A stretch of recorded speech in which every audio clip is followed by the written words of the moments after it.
My guest on this bonus episode is the singer of a band that I've been a fan of since their very, very first single back in 2012, but really became obsessed with in the last 5 or so years. Today is album release day for their new long play Notes on a Conditional Form, and reviewers say it's their most eclectic and varied sounding work to date. From the 1975, this is Matty Healy. Notes on a Conditional Form has finally arrived, albeit a little bit later than expected.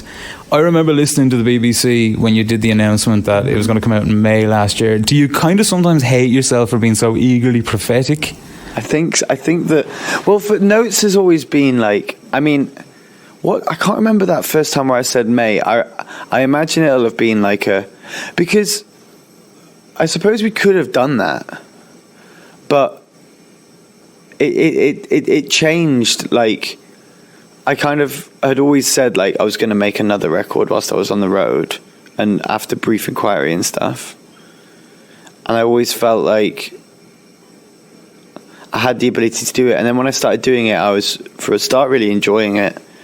And I kind of decided like, hold on, like, I just want there to be music out there constantly. I don't necessarily need to drop a record. I kind of want to make more of a record than... That's kind of the age we live in. Like, it's almost not really an album age anymore. You mean like you just wanted to put out constant music? Whereas it's really important for me to like make records because that is how I express myself. Like, I put out a single, first two singles off Notes, like less than a year after A Brief Inquiry came out, and then I've kind of continued to put out music every month until Notes came out. So I don't feel like I've kind of, sold anybody a story and not delivered. It's just that this has always been like, as I've described it, like a real-time expression, and interviewers love dates, and labels love dates, and fans love dates, and I haven't had a date. So people are like, well, what about now? I'm like, I'll do it for then. Yeah, okay, we'll say that it comes out then, and then it changes. And what am I going to do? Like,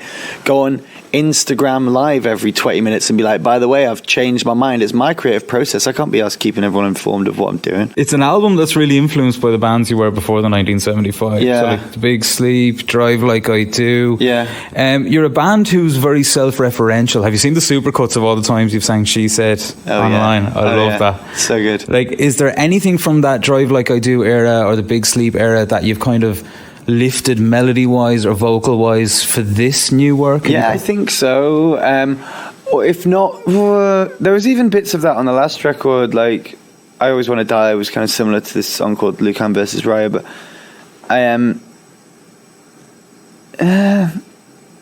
I think that we just felt quite like that band, and we kind of made music quite like that in the same way that we did when we were those bands. And I think that we were referencing similar stuff to what we were referencing when we were in those bands. So I don't think there's any actual old Drive Like I Do stuff that made it on the record, but I very much felt like that band when I was making this record. Well, Matty, I have a suggestion, because like most of the internet fandom, I'm obsessed with Ghosts from back then. You need to update that, or you need to play it live. That tune, man, the internet, Reddit in particular, I know you creeped in on the Reddit and you left them that message saying, I'm watching, they've made it the subreddit header and everything now, and I think they're very upset. I'm not sure if you ever went back, but everybody is obsessed with Ghosts. I think it's just because the video seems so raw and the black and white in your old studio, and that melody in the chorus, is it this car moves faster than I'm ever going to find you or something. Yeah. That is an awesome tune, Matty. You need to do something with that. It's incredible. This album, the promotion of it, I'm feeling from the media, it's a very different vibe to the last one, because as a fan, it really annoyed me that even though the music, a lot of it was about it, but the media seemed to focus more on your personal struggles and, addiction and recovery and things like that. It doesn't seem to be as much about that this time round. Is it a lot less stressful this time round, that you don't have to answer constant questions and the same story about going to rehab? And yeah, I think that's what's quite nice about immediately putting out another expression, is that it's quite different, and it feels like it was only last year that I was doing interviews, so it almost feels like a continuation of something, so people aren't going to keep asking the same questions, because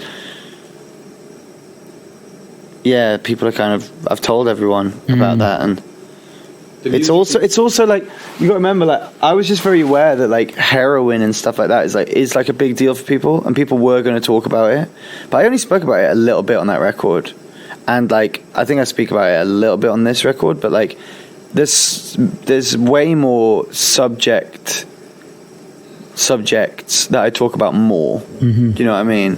What she said. Like what she said, yeah. It's not just the overall sound of the band that's evolved over the years, but also the look, the style. There's the first album era, it was very much black. We're going to talk about the hair in a minute. Right. Then around second album, it was very extravagant, Gucci, troubadour-esque. Yeah. And now it's very kind of nostalgic, retro band tees, almost Cyberdog-esque pants, parachute pants. Is that a conscious effort by yourself to differentiate each album and era, or is it just a natural flow of... It's just a natural flow. That's a bit what I'm like, though. I don't really have a thing, and I kind of like morph. The only thing that I have is maybe like a little bit goth, like all the time. Like a little bit dark or a little bit referencing, you know, metal or emo, but everything else kind of like just changes all the time. It's very much been changing with this release, because each song on this record has been so inherently different that it's kind of like stylistically, when we've put it out, we've been in a different kind of character, I suppose. What's the most extravagant piece of fashion that you've bought since you became loaded? You strike me as a man who at one stage spent a lot of money on clothes. Yeah, I have done over the years. Anything in particular stand out? I buy art more than I buy clothes. I do buy clothes, but I don't buy like crazy, ridiculous clothes all the time. I'm really into like vintage clothes. The hair, Matty. The mohawk is back. The internet has gone wild for it. Right. It's more of an actual mohawk this time than it was last time. My last one used to kind of like not be shaved on the top. It was like I don't know, a soft boy kind of mohawk. This is a bit more genuine. It's a bit more edgy. A bit more edgy. Why did you just wake up one morning and were like, fuck it? I get really bored with stuff, and I was looking at my hair, just like this long hair. I was just like, I don't want long hair anymore. I want something a bit more hard. I've had two in my life as well. I've had the proper punk spiky one, and then I had a quiffed one like yours, because I thought yours was awesome. Oh, yeah. Oh man, I rocked it. But it's a dickhead magnet, because you can't walk 2 feet down the road without somebody trying to grab it. You're okay, you've got security. Right, I don't. exactly. I'm going to get people in headlocks. That's what I'm saying. Is there a plan still, you mentioned before, at the end of the tour, to kind of take over a venue and do 5 nights each time? There is. It's difficult thing to do, though. You want the same lighting, the same set list from each tour around that, each era kind of defined by the night. Well, what I would do if I did do it would literally play those. If I wanted to do it properly, would play the albums back to back. So literally play the album. Like first night would be the EPs, and then maybe in the encore you play like a couple of like the hits or big hits or whatever. But I would do it like first album front to back. I like it when you sleep front to back, Brief Inquiry front to back. That would be the way to do it. Does that also mean that the fans might finally get Antichrist? That would be the only time I would ever play it, yeah. Oh, wow. Okay, that's special. That is special. So we'll see what happens, but that's a really difficult thing to do. It's insanely expensive. So we'll see. You've said before in the past as well that the 1975 may have just been an era for a couple of albums, and then you might switch it up and morph into something else, and that would be it as an era for the 1975. Is that still something that plays on your mind, or are you just happy with your current moniker? I mean, there was this idea that we were going to slow down, but it looks like we're actually going to do something else as the 1975 as soon as we stop. We haven't figured out what that is, but that is kind of the impetus at the moment. Do you feel the sound has kind of become your wonderwall to a point? Do you think you'll ever foresee a time when you won't play it live, or you won't finish it with that 1-2 fucking jump? Well, you know what? I think that maybe somebody else is more of our wonderwall. I can't imagine a set where we don't play somebody else. Okay. Could we play a set where we don't play the sound, though? Like, that is kind of our thing, isn't it? That jump thing. Is there a song maybe in the notebook somewhere that you think could replace the sound of somebody else as being as iconic as a 1975 song? Something you haven't put out yet? Well, the next single maybe a little bit. Too Shy, Let Me Know. Yeah. What a bop. Incredible. And I love how everybody in the crowd in the YouTube videos already know the words because they've been studying. So it's amazing, man. You're a band. The reason I love you is because like you're a guitar band, but you also are so influenced by electronic music in so many ways. I mean, this record in particular. And like, apart from guitars and drums, is there any, like, are you a hardware synth or a VST synth kind of band? George is like is now kind of quite an analog head, like quite a modular synth guy. But that's where a lot of the texture comes from. Like, you listen to stuff like How to Draw on the last record, it's like symphonic kind of like distortion and stuff. It's amazing how he does it. So like this record is, I think like people like Reddit and stuff like that, they're not going to be disappointed with the record. I think like in 6 months time people are going to talk about how this is like our best record ever. But I think that the amount of ambience and house references and garage references, I think people might struggle with initially, but we'll see. It's one of those things as well, like, that I really love about your band, is that there are no limits in terms of genres and things like that. Like, you've pushed the rockier sound with People and Give Yourself a Try, but then you've got something like Frail State of Mind, which is the total opposite. Right.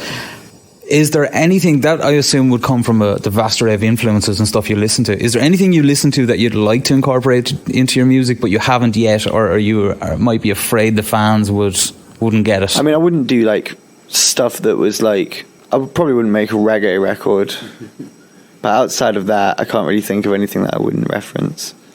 The live show's looking amazing these days. How did the inclusion of the Twins come about? Talking Heads, and I did a music video where I was casting these dancers, and those two walked in, and I just remember saying to Jamie, like, oh my God, we have to take them on tour. They just look amazing. They're fucking twins. Like, they're incredible. I don't care what they can do. Let's just have them on stage because I just want to look at them. And then they're these incredible performers, and they've just kind of been with us since the second I saw them. Last question. I saw you say on Twitter recently that you're talking about taking an extended break from touring after the Notes thing. Like, you might not tour as intensely, but you will continue to put out music.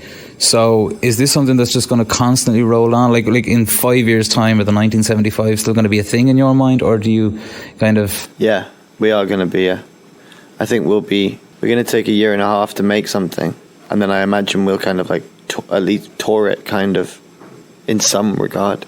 Well, I'm looking forward to whatever comes. Matty, thank you very much for your time. Thanks so much, man. Amazing. Appreciate it.